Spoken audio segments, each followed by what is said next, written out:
Hey everyone, this is Alan over at Cobblers Plus. Come join us today for our Soul Talk Sunday. We're going to talk about a few souls, mainly the most infamous leather soul, JR Leather.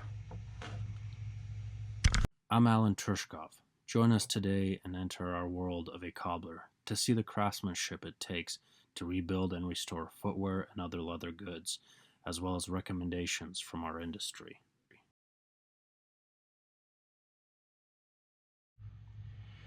So this is kind of a new segment I want to start out to help people understand a little bit more about different types of sole variants and options out there on the market.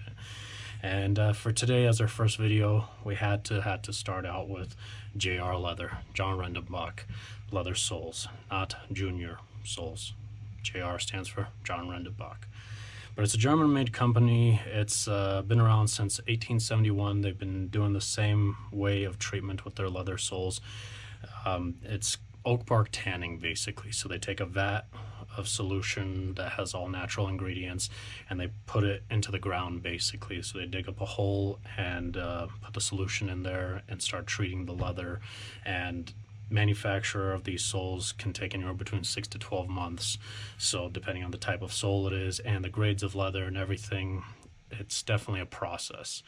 But JR Leather, I mean, it's starting to become more and more popular. I mean, even my local suppliers here a year ago only carried in stock maybe about a dozen pairs of their traditional gold stamp label like that, a couple of half soles, and a few little pieces of leather like that big for heel blocks.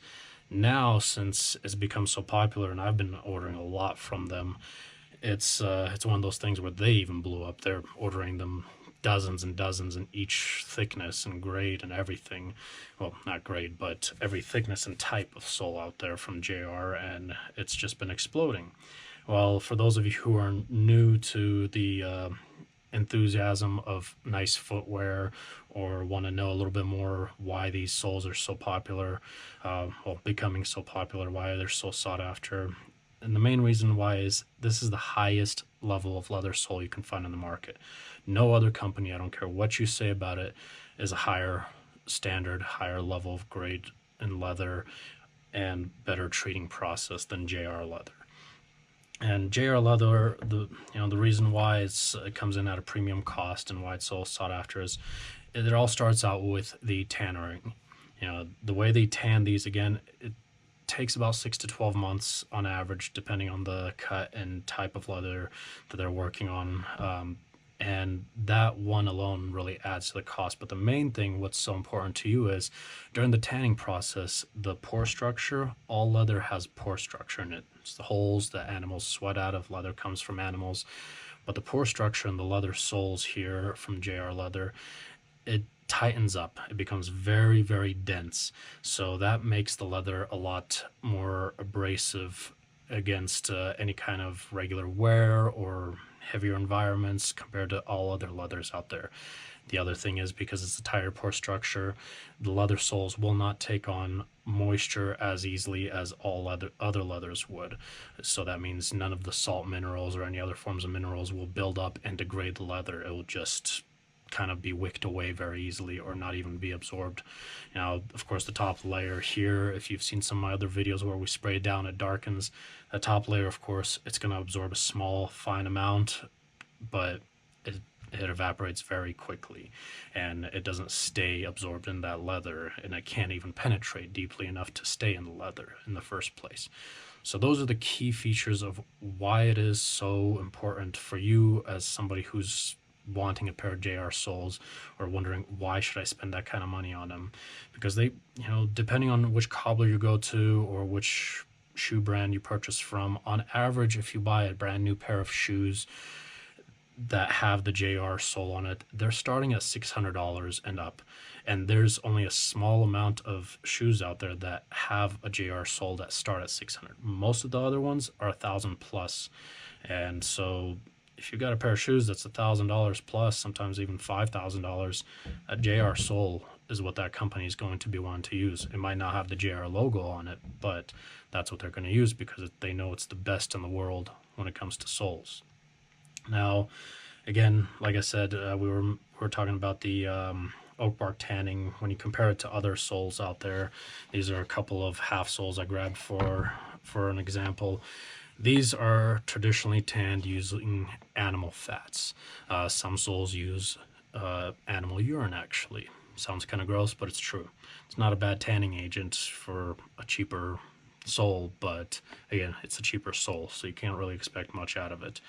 And then there are soles like this one here. They do light treatment, and then they do a heavy coated finish on the top from Tuscana soles. I mean, it's not a bad sole. It's treated with animal fat. From what I understand, there's also a rumor that they've been using animal urine in a few of their models of soles. Not this one. It doesn't have that smell. We actually go off of smell a lot of times. And these other ones here, they're equivalent to basically your house grade leather or original factory soles. So they're going to wear about the same and everything.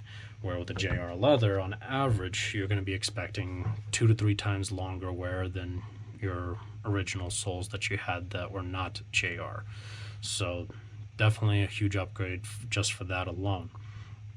Now, one of the reasons, again, the cost may go up significantly on when it comes to resoling from going from the house grade leathers that I just showed you to the JR. It's not only the fact that the sole does cost more, it's also the process it takes to work with that leather. Because of how dense it is, our machinery wears down the stitches, the threads, the needles. It's a much more delicate process and wears down the equipment actually a little bit more too. So you're not just expected to, pay the difference because the soles are just, so much more than traditional. It's actually the process. For us cobblers, we're very, I guess you can say, detail oriented on really trying to save like the JR logo there, with the gold emblem. It's one of those things we love it. We just love that gold JR logo, so we put a little more effort into it. It's just our thing. You're not paying for our thing, but it's definitely one of those things where it adds to the cost you got to take into consideration because of how much denser it is, and the machinery needs to eventually be repaired or replaced, and over a period of time it's needed to be done. But enough talking about the costs on it. We'll talk about a couple of the different soles options. With the JR, as you can tell, these are the most traditional ones. You've got the one with that gold emblem there, and that's just gold leaf there. It's more decorative, nothing major. And then you've got the darker one there. These are the traditional soles. The only difference between these two is the thickness right there. We've got 10-11 iron, 8-9 iron. That's just the different thicknesses between them. And as far as the emblems here, there is no difference. It's just one of those things that actually these 10-11 irons and also 9-10 irons, they come out of the factory with either a gold or sometimes that black emblem there, and so there is no indication that this one's the higher grade and this one's lower grade. No, that's not the case one bit. It's just that they sometimes put it on, sometimes they don't. I've gotten these 10-11s and the 9-10s before with the black emblem. So for those of you who are familiar enough with the JR soles, there is no difference. Do not concern yourself if you go to a cobbler shop and you don't get the gold emblem. That means nothing. That gold emblem is going to wear out anyways after a couple of wears. It just looks beautiful when you have your newly, freshly resoled pair of boots or shoes. So don't have to be concerned about that. Another one that's very popular and common is the JR Flex. It's got the Flex label, a little bit smaller. Difference with this one is that it's actually more flexible. The tanning process is done a little bit different. I don't know the exact details, but I have a feeling that they may add a small amount of certain berries or a little bit of animal fats to make it softer and more flexible. Now, again, softer may be nicer, but you do lose a little bit of that durability. Not much, going from the traditional sole to the JR Flex. Obviously, it's going to be softer leather, so it's going to wear down just a little bit quicker than your traditional ones. And then, of course, this one here, very popular nowadays, the graffiti from JR, which was really cool. It's a lot of the cobblers started getting it in, and now everyone's wanting it. So it's the same as what these traditional ones are. It's just got that graffiti look to it, which it's gonna wear out anyways, except for closer to the back of the heel. It might not wear out as quickly. Yeah, if you want to have fun, why not go for the graffiti? But of course, now these ones are starting to come into play a little more too. the combination soles where they've got the little rubber pad there in the middle. Now, traditionally, most companies that manufacture soles, they have the rubber pad for traction and durability.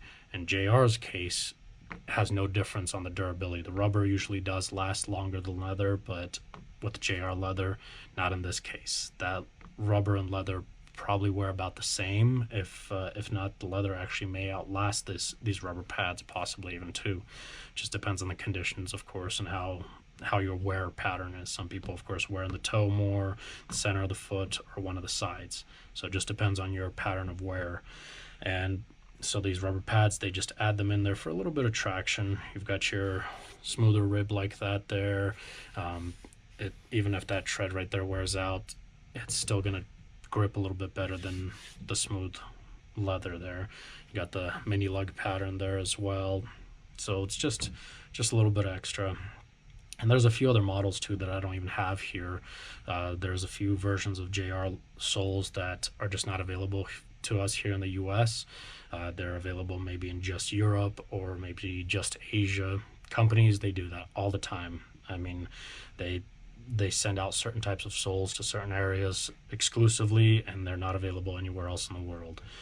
That's not our say, that's not our decision. Even if we get after JR and try to say, hey, we want these soles, at the end of the day, it's still their decision. If they want to sell it to us, they will. If not, we can't do anything about it, and we should just be happy and appreciative that we already have these here in the US. They're traditional leather.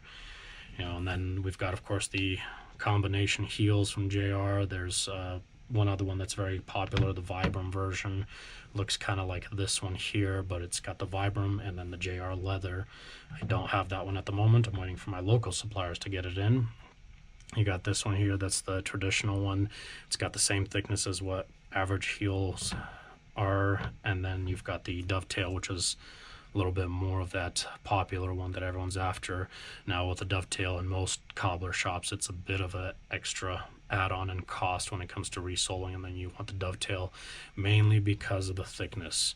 There is quite a bit of a thickness difference, so we have to be able to adjust and accommodate the heel block or heel base to fit this JR dovetail heel in. It's definitely nice to have the JR dovetail just because it's thicker, so you have a little bit more wear on that rubber, and when it comes to replacing it, we'll just replace it with another JR heel, dovetail heel, and it's going to end up staying the same, but you got just longer period of wear anyways. So those are just a few of the options there. Again, there's a few other that are available here in the US that I still don't have in myself yet, and there are some that are exclusive to Europe, some that are exclusive to Asia as well. So it just kind of sucks. I wish I had all of them available to show off to you, but this just gives you the general idea that all the leather from JR are a much higher standard, much higher grade of leather. I mean, even their half soles too, that's a huge upgrade from, say, going with your house grade leather half sole. These house grade ones are usually treated with animal fats, so they wear about the same as what your original sole from the factory would be like. But when you get a new pair of shoes that you want to have for many years, upgrading to that JR sole is definitely going to extend the life expectancy of those significantly, because they're not going to need to be resoled as often. That's one thing. And the other thing is, because it doesn't absorb enough moisture, sometimes moisture will actually transfer from the sole into the uppers of the leather or the welts. It just transfers over. Where because the JR leather doesn't take on that moisture, you're not going to have to worry about that. You're not going to have to worry about any kind of molding or buildup of salt or other minerals or any other forms of issues. So definitely a great upgrade for just about any shoe. Now, is it worth doing on any and all shoes? No. That's up to you to decide always. For us, we see it commonly with a lot of great brands that are Goodyear welted, even ones that are bought at thrift stores too for like $10 a pair. We get guys that come in, or women as well, that bought a pair of shoes for $10. Originally, that shoe brand new is like $300-400, and then they want everything done to them with the JR soles, which costs more than half of what the shoes originally were worth.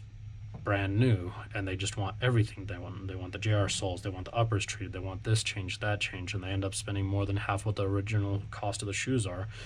But they understand and know for the fact that they're not just getting the better sole, they're actually upgrading their shoes significantly. I mean, any company that uses JR soles on their shoes, their prices on that pair of shoes definitely goes up a fair amount. So you're getting a nice pair of shoes that originally cost a couple of $100, and you got them for $10. You invest a few $100s to get everything done for them. You're getting a pair of shoes that were originally like $300-400, now costing about $500-600 at brand new out of the box if they had the JR sole and those other features done to them. So it's your opinion. I mean, I had a gentleman bring in a pair of shoes. These shoes were less than $200 worth, and he had everything done to it: JR soles, JR heels, heel blocks changed out with JR leather, and everything basically. And I mean, he spent more than what the shoes are worth by a fair amount, but he understood the fact that he's upgrading his shoes, and the other factor as those shoes were no longer available, they were discontinued. So, you know, is it worth it? It is worth it by our standards as cobblers. On any pair of shoes, it's a worthy upgrade, but cost wise, it's usually not worth it on a pair of shoes that are under $200. Usually it just isn't, because those shoes were intended to be worn out and tossed or have minor repairs done, like the heels replaced or something. But getting a full refurbishment, rebuild, reconstruction just might not be worth it. In the end, it's your decision. So, you know, I just wanted to give you that option with the most infamous leather sole out there on the market, something that's becoming very popular. I hope you enjoyed this video. I hope it was very instructive and let you understand the fact that the reason why these come in at a premium cost. They're not your average everyday house grade leather. They're not the original factory sole. These are your next level, where there's nothing better out there when it comes to the leather soles. So if you have any questions or comments, leave them down below. I'd be more than happy to answer any of those. I mean, basically, there's not much else that you really need to know. They're a longer lasting sole, they're not going to absorb moisture, and they're just a beautiful looking sole in general too, whether we put a finish on it or not. Sometimes we like to be a little creative and make colorful bottoms too. You know, we don't necessarily need to go with that. Sometimes we can make it all red, blue, pink even if you wanted to. I hope this video was very informative for you to be able to make a decision on your options when it comes to leather soles. I mean, there's a lot more out there when it comes to house grade leathers like these here. Again, you know, with house grade, most of the time, the way you can tell if you are at a cobbler shop or anywhere that's going to be using a house grade leather, right up top here it says Super Prime. There are some that just say Prime as well. The Super Prime is what you want to go after. You know, it's just kind of like a extra side hint for you if you're not going for the JR leather. But if you're going for the JR leather, you know what you're getting. It's not a guessing game of, you know, are they urine treated, animal fat treated, you know, what they use. You know, they're oak bark tanned, you know what they are, and you're going to get that all across the board with them. So, you know, the only other different one was really the Flex JR sole, and that one's still a higher grade premium sole out there. But don't forget to hit that subscribe button, the like button, and the notification bell icon if you've enjoyed this video and you want to see what our next one is as far as talking about soles on Sole Sunday. I'll give you a little bit of a hint. It's a rubber sole that's very common amongst men's dress shoes. Try guessing it down in the comments below if you know what it might be. But we'll see you next Sunday, and hope you enjoyed this video, and you have a good rest of your weekend.